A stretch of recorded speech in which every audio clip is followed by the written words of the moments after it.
Whether it's good, bad, or indifferent this football November, we will always remember as the Oklahoma State coaching search heats up. If it is going to happen this month and physical interviews are happening, then it's likely already down to one of these five.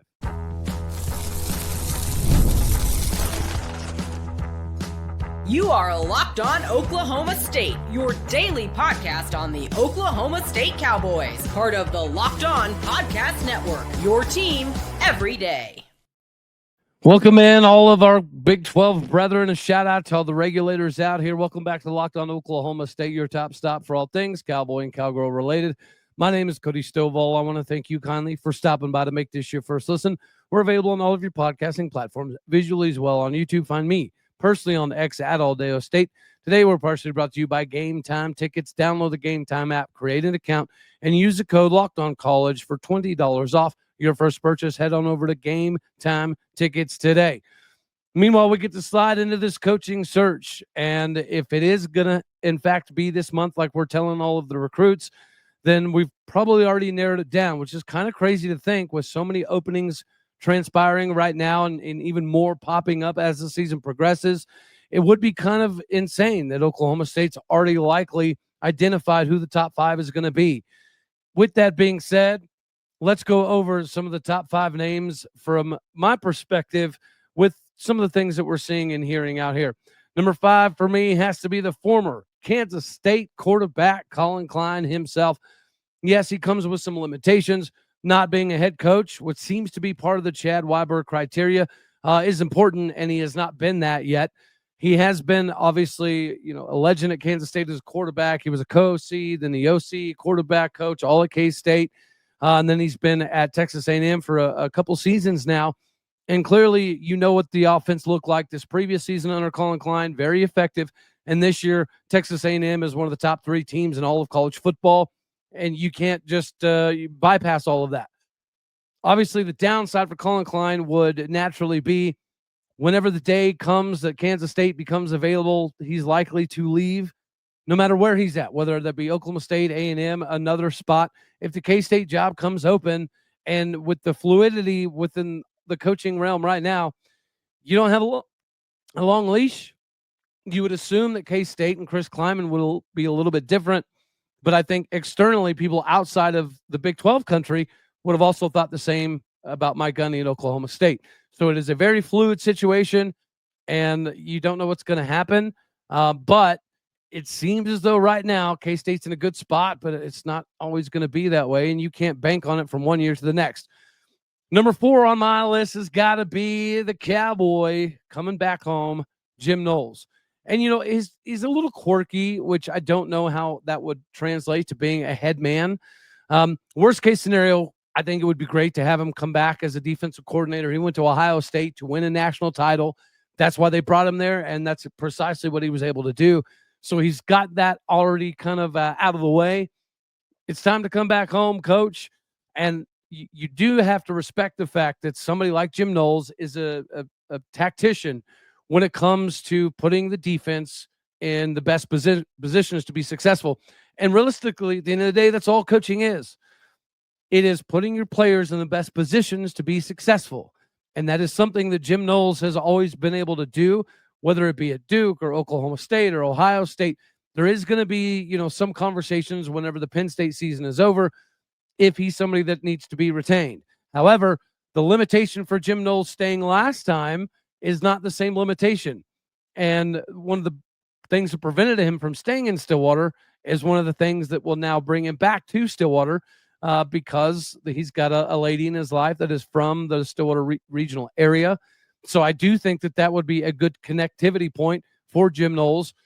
Even if he doesn't get the head coaching position, I do think that he's still going to be up for a DC job, depending on who gets the head coaching job for Oklahoma State.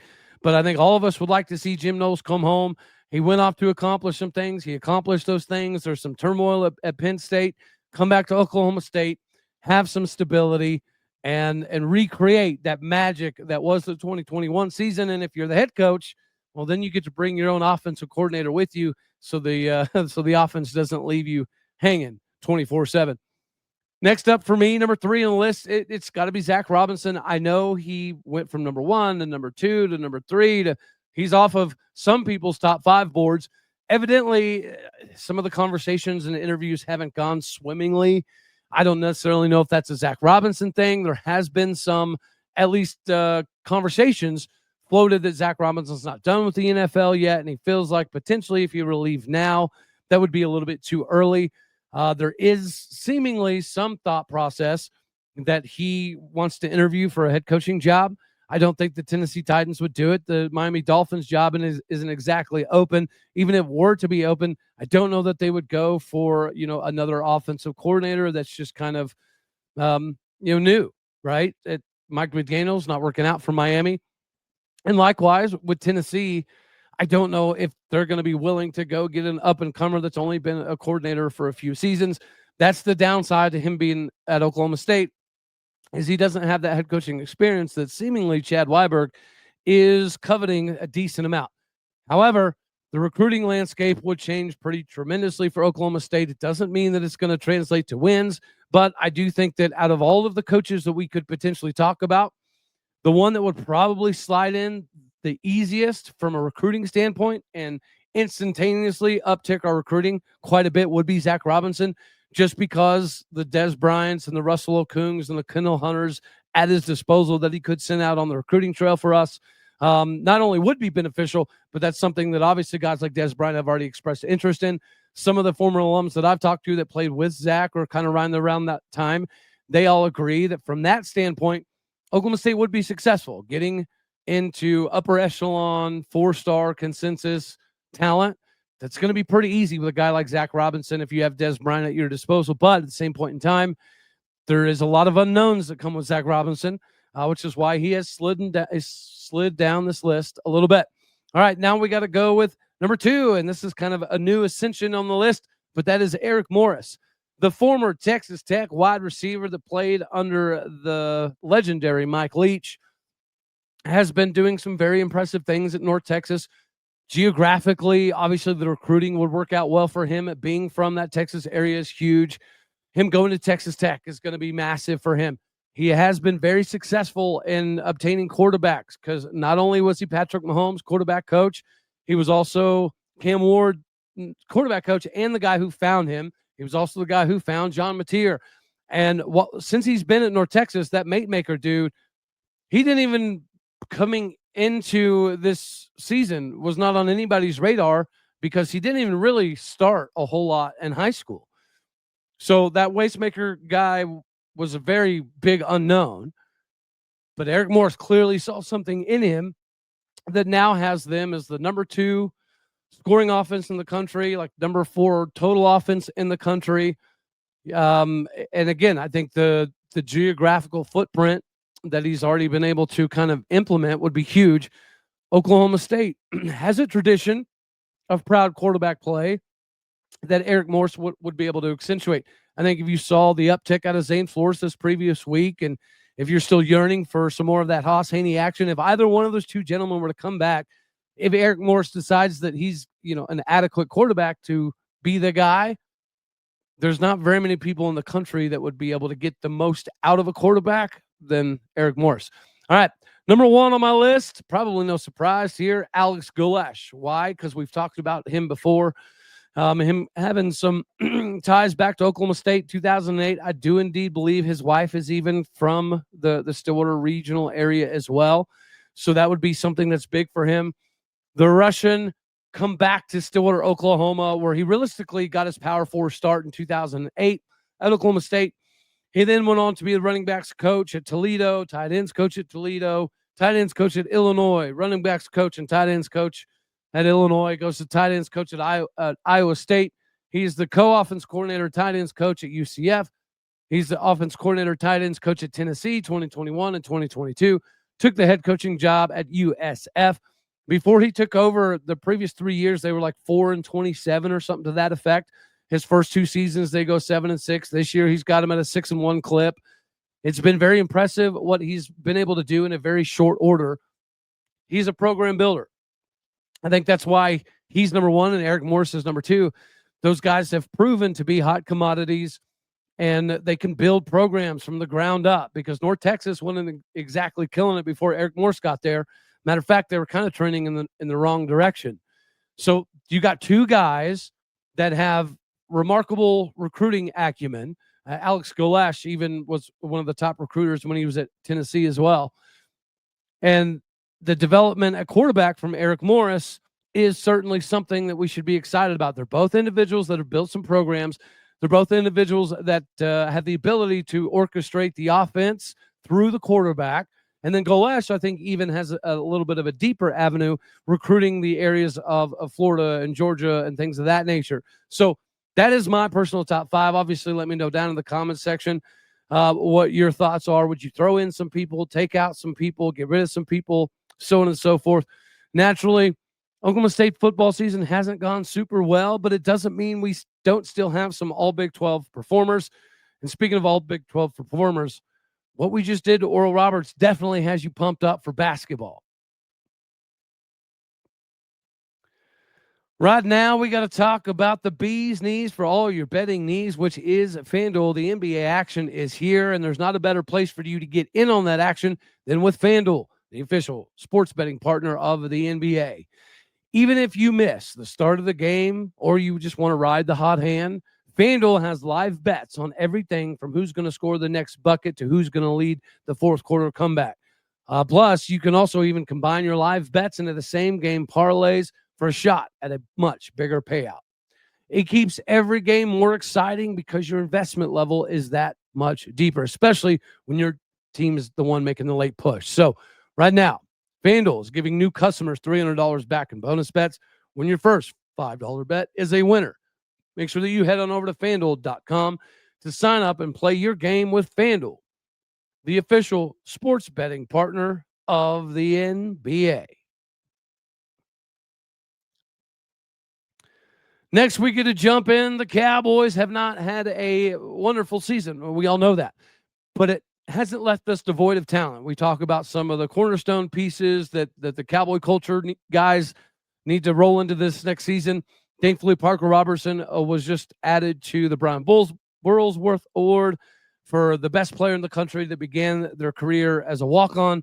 So shout out to Parker Robertson. We've been talking about him being that quintessential glue guy kind of piece that Oklahoma State needs moving forward. We have some younger guys like Parker that could be just that. But outside of that, thankfully, we've got a decent amount of talent. And I think when you look at Oklahoma State this season offensively, it starts with Rodney Fields Jr. We could talk about Haas Haney, but we didn't get to see enough of Haas Haney to really, hammer that point home. But we do have to look at Rodney Fields Jr., who missed the first few games of the season and still finds himself number 9 in the Big 12 in rushing yards with 476 yards, just shy of 500 at 5.2 yards per clip, and only at 91 attempts. So out of the top 10, he and Wayshawn Parker are the least amount of carries. TCU's Kevion Barnes is kind of right in that realm as well. But if Rodney Fields would have been healthy for the first 3 games of the season, he is likely right up there at the very, very top of this league. So even though Rodney Fields hasn't been super healthy this year, he's given you that Kendall Hunter kind of glimpse that we assumed he would give, because he gave us glimpses of that the end of last season. The last few weeks of the year, Rodney Fields Jr. definitely showed us enough of, okay, well, that's probably going to be the guy moving forward. This offseason, Caleb Hicks seemed to be the guy that was kind of creating the biggest name for himself. But for whatever reason, it's kind of fallen off recently, and it's given way to more Rodney Fields Jr. So it's remarkable to see what Rodney Fields has been able to do. And really just 4 games this season, not even 4 complete games, that is. If you give Rodney Fields all of the carries that all of these other running backs are getting from being healthy from the beginning of the season, he easily would be probably top 3, no doubt easily top 5 in this league, since he's already 9th and he's only really played a handful of football games. Outside of him, yes, Haas Haney did give us a little bit of hope. Terrell Davis is putting up a couple nice performances. Shamar Rigby is giving us something to look forward to, but none of those guys are going to be all Big 12 level dudes. Rodney Fields Jr.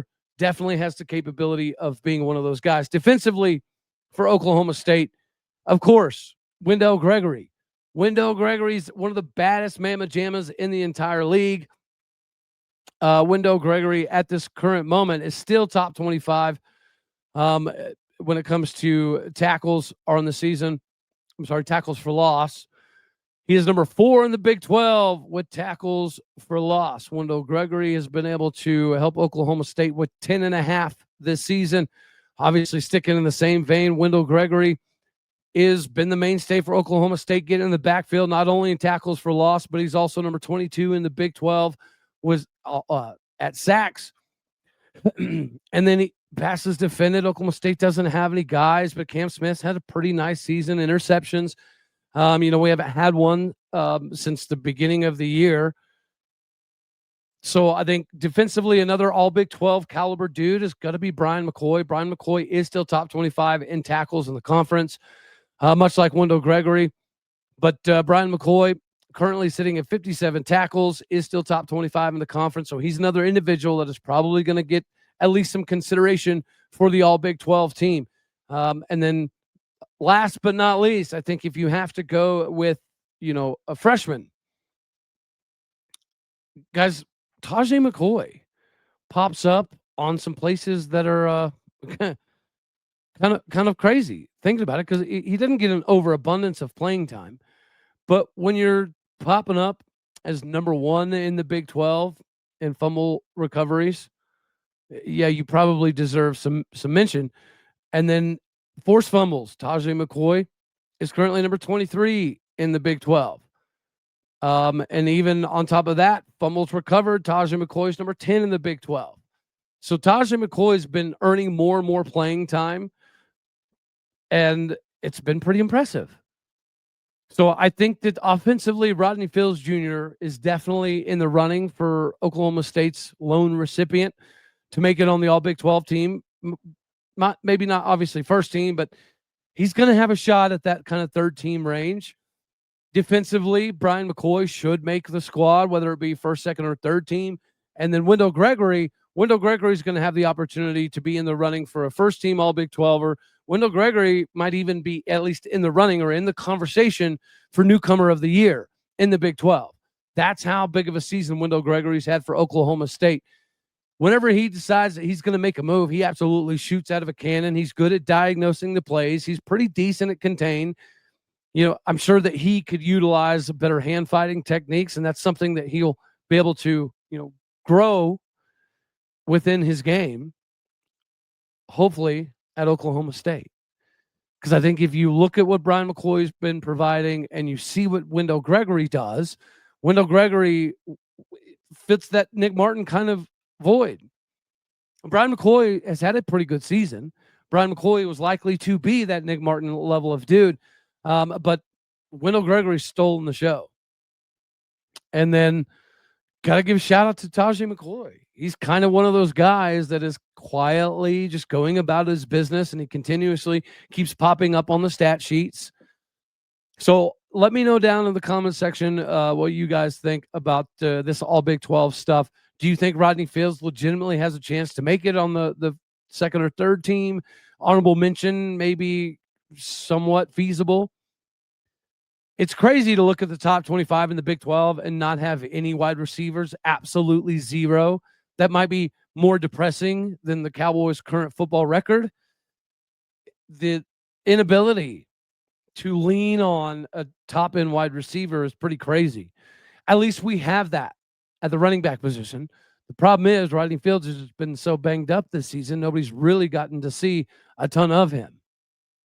But as we discussed, right, cornerstone pieces, he kind of fits into that dual mold. He's an all Big 12 guy that deserves to get his money. He's also a dude that is related to LaDainian Fields, to Sean Brown. If you keep those guys together, that could be a core nucleus.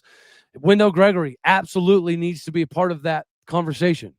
So we'll dive deeper into kind of a list of guys that obviously have seamlessly found themselves in contention for next season. Speaking of being in contention, Cowboy basketball very well may be in contention to make some things kind of crazy this year in the Big 12. Ladies and gentlemen, we have to talk about game time tickets. Football is really the most exhilarating feeling you could physically possibly get when it comes to the sports realm. College football specifically has the tailgates, the rivalries, the energy in the stands that nothing else really comes close to. But also, getting tickets can be more of the battle than the team your game is playing. So, whether it's the endless queues, the hidden fees, the prices jumping at checkout, this is why you have to use Game Time, the app that gives the advantage back to the fans. It's the easiest way to score last-minute tickets at the best prices with no surprise fees. What you see is what you pay. The app makes it super simplistic. You can even see the exact view from your seat before you purchase. You're going to love the zone deals, too. You pick the section, Game Time picks the seat, and you get the big savings. Honestly, it's faster, cheaper, and less stressful than any other way you can physically possibly buy tickets. So take the guesswork out of you buying college football tickets with Game Time. Download the Game Time app, create an account, and use the code LOCKEDONCollege, all one word, for $20 off your first purchase. Terms apply. But again, create that account, redeem that code, LOCKEDONCLLEGE, for $20 off. It's simple. You swipe, tap, ticket, and go. Download Game Time tickets today. The Cowboys get a dub over Oral Roberts. Yes, the same Oral Roberts that just kept it pretty close. The same Oral Roberts that went to the Sweet 16 just a few years ago, that made the NCAA tournament the following season. They've been hit the hardest by NIL, unfortunately. They found some diamonds in the rough that other schools obviously swoop in and steal away. They do have Connor Dow. It was kind of cool to see him make his debut as an Oral Roberts Eagle against his former squad, the Cowboys. And he racked up like 7 blocks. So defensively, he definitely made life difficult on Oklahoma State. Thankfully, offensively, he only put up 7 points, so he didn't derail us too much. Overall, the first half was pretty sloppy. The second half, much, much better, which is why the Cowboys pulled away 95-71 when it was just 46-50 at halftime. A lot of turnovers in the first half. Numerically speaking, it was pretty comparable in the second half, but they weren't quite as bad. We didn't seem nearly as out of control as the first half. This is a quality W to start things off with.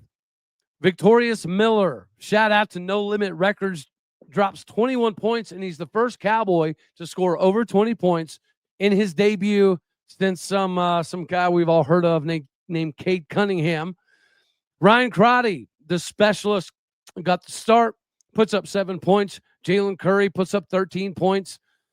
Robert Jennings, the tech transfer that stuck around, puts up 6 points.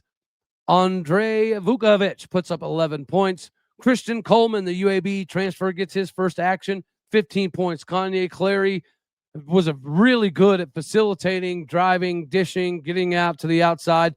Very impressive with him. I think Vukovic looked really good running the floor and kind of getting in and out of the paint and setting up people for screens. He had a good understanding of how to box out. He didn't get dominated by any stretch of the imagination on the glass, which is why he was able to come down with 4 offensive rebounds. But maybe outside of Victorious Miller, the most impressive was Parsa Fela. The Oregon State transfer had 15 points. He had 8 rebounds, and he had a couple steals. He ran the floor really, really well. He was good at communicating. He was good. He had a nice stroke from the free throw line. He's a big man that was actually pretty impressive, considering that our main big man, Ben Ahmed, is not going to be back for a considerable portion of the season. We got to see freshman Mekhi Ragland get in at the end there. That was pretty fun to watch. All in all, I think Ryan Crotty looked good. I liked Kanye Clary on the floor with Curry, Jalen Curry, Kanye Clary on the floor at the same time. A very good combo. And Victorious Miller, guys, he's an impressive specimen. And then they talked about it quite a bit on the broadcast. The only knock on Victorious Miller's name is defensive. When Victorious Miller becomes a legitimate defender at this level, he's not going to be in college for long. That's how good of a guard play that we're going to have this season. And the beauty of this, our top scorer, Anthony Roy, not available. Isaiah Coleman, who was probably the second best scorer on the team, or at least that's what we witnessed from the Tennessee game. He also wasn't available in this ball game, and neither was Lefteris Mentezukis. So we're missing two potential starters and a 6-man level guy, and we beat Tennessee. And then we're down 3 guys again, and we beat Oral Roberts by 24. We covered to start the season. We got a dub in Galgaraiba, and from what I could sell on TV, the crowd was okay. The crowd was decent for a season opener against a school from right down the road with a former Cowboy on the squad. Yeah, it was acceptable. Just like that's an acceptable W. This is a crazy busy week. We obviously get to talk about more basketball, both men's and women's. We get to talk about wrestling this week. We've got a bye week in football, so maybe it couldn't have come at a better time. We also got to sprinkle in a decent amount of football in here as well. Anywho, that's all we're going to have for this one right here. As always, I love you. God bless. Go Pokes. Thank you for tuning in to make this your first listen here on Locked On Oklahoma State. You could be anywhere. So happy you choose to be here. Do me a favor, hit the like button if you liked it. Dislike if you didn't. That's okay too. More importantly, share, comment, and subscribe and podcast and people out there. You're everything that makes this work. I appreciate what you do. So go do what you do. Hit the stars. Leave us some reviews. All righty, y'all. Appreciate you. Later, taters.